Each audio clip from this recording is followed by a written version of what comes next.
Sa July 2025, inaasahang matatapos ang Phase 1 at 2 ng bagong Senate building sa Taguig. Eksklusibong ipinasilip sa GMA Integrated News ang itinatayong gusali. Saksi, si Ian Cruz.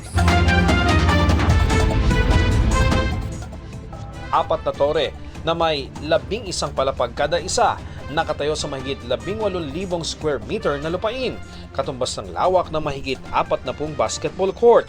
Halos buo na ang itinatayong bagong gusali ng Senado sa Navy Village sa Fort Bonifacio sa Taguig. Narito tayo ngayon sa ginagawang North Tower. Ito yung magsisilbing helipad ng mga senador sakaling functional na nga itong bagong gusali ng Senado. At makikita naman natin doon sa kabilang gusali, yun yung West Tower. At sa banda dito, yan yung South Tower. At narito naman sa ating likuran, ang East Tower.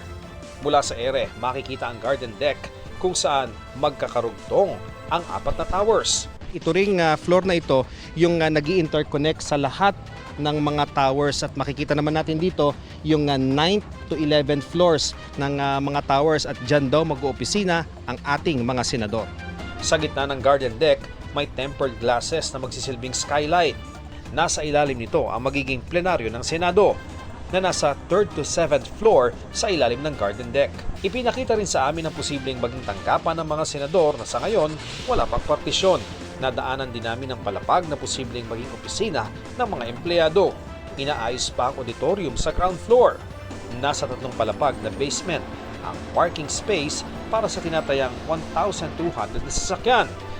Mahigit 2 dekada nang itinutulak sa Senado ang plano para magkaroon ito ng sariling gusali. Sa committee report noong 2017, isa sa ipinunto ang mahal na upa sa kasalukuyan nitong opisina sa GSIS building sa Pasay, na ayon sa audit report ng COA noong 2020 ay aabot sa mahigit 170 million pesos kada taon kung isasama pa ang upa nila sa parking sa SSS. 2019 nang ma-award ng kontrata sa Hillmarks Construction Corporation. Noong 2022 pa dapat ito natapos, pero naantala ang konstruksyon dahil sa COVID pandemic. Pero mukhang matatagalan pa bago makalipat bahay ang Senado, lalo't pinare-review ni Senate President Cheese Escudero ang lumobong gastos na mula sa orihinal na halos 9 billion pesos, naging 23 billion pesos umano. Naka-receive na po kami ng letter coming from Senator Cayetano at sabihin po niya na mag-stop ng work, mag-stop po kami kasi sa kanila po nanggagaling ang lahat ng mga, sila po ang may control. Sa ngayon, ayon sa DPWH, 77% ng tapos ang pinakagusali ng new Senate building o ang Phase 1 na nagkakahalaga ng mahigit 8 billion pesos. Kasama rito ang glass windows, ilang elevators at iba pa. Ang Phase 2 naman kung saan kasama ang tiles, ceiling works at iba pang elevators, generator sets, fire protection at escalators, 18% completed at nagkakahalaga ng mahigit 2 billion pesos. Meron pang Phase 3 na nagkakahalaga ng 5.7 billion pesos. Doon naman ilalagay ang ilaw, fitting sa mga lababo at banyo, mga partisyon, cooling system at iba pang kulang sa gusali. Pero hindi pa raw napagdedesisyonan ang bagay na ito. Phase 1, 2 at 3 pa lang, mahigit 16 billion pesos na. Posible pa raw magkaroon ng Phase 4 para sa mga konsiderasyong pangseguridad ng mga senador. Ang masasabi ko lang po ngayon is yung completion ng Phase 1 and Phase 2 which will be on July 2025. Hanggang doon lang po kami kasi nga po hindi po namin alam kung ano pa po yung mga gagawin sa Phase 3. Para sa GMA Integrated News, Ian Cruz ang inyong saksi. Imbaka ng mga delivery package sa Parañaque City, nasunog. Karamihan daw ng item doon ay sapatos. Ayon sa BFP, nahirapan silang ambulahin ang sunog dahil sa kapal ng usok. Sinubukan ng GMA Integrated News na kunan ng pahayag ang may-ari ng warehouse pero tumanggi siyang magpa-interview. Patuloy ang investigasyon. Mas matinding bantang panlabas, dapat daw paghandaan ng Pilipinas ayon kay Pangulong Bongbong Marcos. Mensahe yan ng Pangulo sa kanyang pagbisita sa 5th Infantry Division ng Philippine Army sa Camp Melchor de la Cruz sa Isabela. Muli rin niyang iginiit na hindi kumukuha ng teritoryo ang Pilipinas pero di rin papayag na may kunin dito. Ang mga pahayag ng Pangulo ay kasunod ng isinagawang military exercises ng China sa Escoda Shoal na nasa loob ng Exclusive Economic Zone ng Pilipinas. Ito raw ang kauna-unahang military exercises ng China sa loob ng ating EEZ ayon sa AFP. Dumami rin daw ang warships ng China sa West Philippine Sea. Gayunman, hindi raw nababahala rito ang AFP. Presidential Advisor on Peace, Reconciliation and Unity, Carlito Galvez Jr., itinalaga ng Pangulo bilang kinatawan ng Pilipinas sa Ukraine Peace Summit sa Switzerland. Inanunsyo yan ng Presidential Communications Office pero wala silang ibinigay na paliwanag kung bakit hindi dadalo ang Pangulo sa summit. Nauna nang sinabi ni Ukrainian President Volodymyr Zelensky na lalahok ang Pilipinas sa Peace Summit na gaganapin mula July 15 hanggang 16. Para sa GMA Integrated News, Oscar Oida ang inyong saksi. Patay ang 3 lalaki sa magkakahiwalay na insidente ng pagtama ng kidlat. Sa Ilocos Sur, galing sa bukid at sisilong sana sa Kubo, nang tamaan ng kidlat ang isang magsasaka. At sa bukid naman, inabutan ng ulan ang isa pang lalaki sa Bolinao, Pangasinan. Dead on arrival siya sa ospital. Umulan din sa isang minahan sa Homonhon Island sa Eastern Samar at tumama ang kidlat sa poste malapit kung saan nakasilong ang ilang minero. Nasawi ang isa habang naisugo sa ospital ang 7 niyang kasamahan. Maayos na ang kanilang lagay. Kinundina ng Kingdom of Jesus Christ ang anilay overkill na operasyon ng CIDG sa paghahay ng arrest warrant kay Pastor Apollo Quiboloy. Pati sina dating Pangulong Rodrigo Duterte at Vice President Sara Duterte, kinundina ang anilay kalabisan sa operasyon. Saksi si Arjel Relator ng GMA Regional TV, 1 Mindanao. Matapos mauwi sa tensyon ang tangkang pagsisilbi ng arrest warrant kay Pastor Apollo Quiboloy kahapon. Nag-human barricade kagabi ang mga miyembro ng Kingdom of Jesus Christ sa gate ng Central Compound ng grupo sa Buhangin, Davao City. Kinundina rin ng grupo ang anitoy excessive and overkill na paraan ng pagsisilbi ng warrant na ikinasugat umano ng 3 miyembro.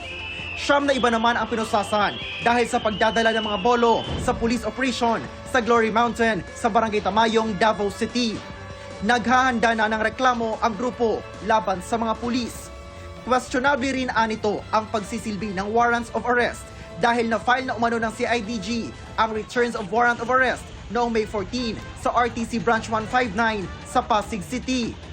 Maging si dating Pangulong Rodrigo Duterte na siyang administrator ngayon ng grupo, kinundina ang anyay kalabisan sa operasyon na hindi umano kailangan na puwersa.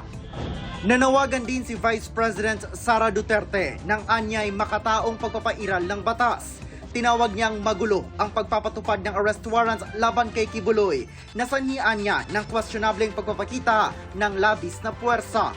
Ayon sa Police Regional Office 11, 6 lang ang itinuturing na arestado, habang 2 minor de edad ang nirescue umano sa operasyon sa Glory Mountain. Pinakawalan din naman sila and we are preparing appropriate charges against them dahil dun sa pag-resist nila during the implementation of the warrant of arrest. Ang isa sa mga iniisip yung obstruction of justice. Dagdag dito, nararapat lang din ang bilang na idineploy para ipatupad ang utos ng korte. Considering that we have to cover a vast area and we have to arrest several personalities. So, ang panawagan din naman namin sa kanyang mga supporters and followers to allow the Philippine National Police to perform its duties. Hanggang kanina ay hindi bababa sa 15 uniformadong miyembro ng Philippine Special Action Force o SAF ang nakabantay. Ilang metro mula sa gate ng Prayer Mountain ng grupo ni Quiboloy. Para sa GMA Integrated News, ako si Arjel Relator ng GMA Regional TV 1 Mindanao, ang inyong saksi.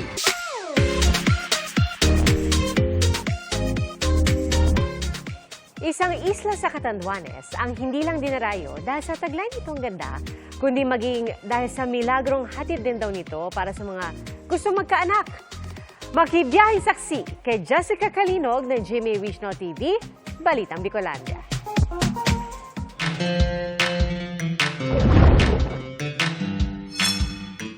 Planuhin na ang inyong bakasyon at isama sa listahan ang Atok Benguet. Mag-hike at ma-relax sa naghihintay sa inyong view. Take a breath of fresh air dahil sa mga nakapalibot na puno at halaman. Perfect ding pasyalan yan para sa mga morning person dahil matutuwa ka sa sunrise view.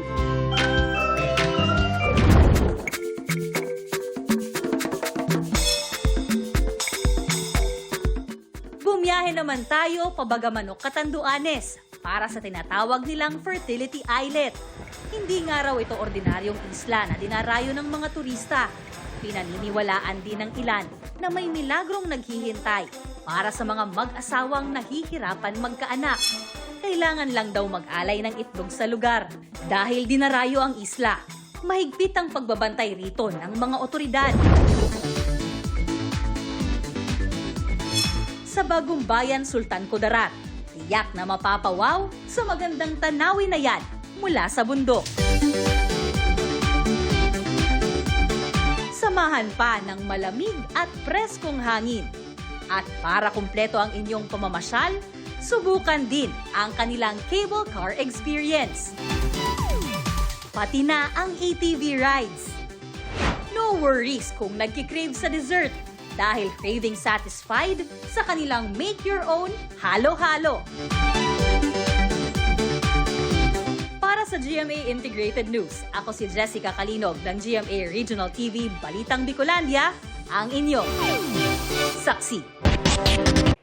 Mga kapuso, sama-sama tayong maging saksi. Mag-subscribe sa GMA Integrated News sa YouTube at para sa mga kapuso abroad, samahan niyo kami sa GMA Pinoy TV at sa www.gmanews.tv.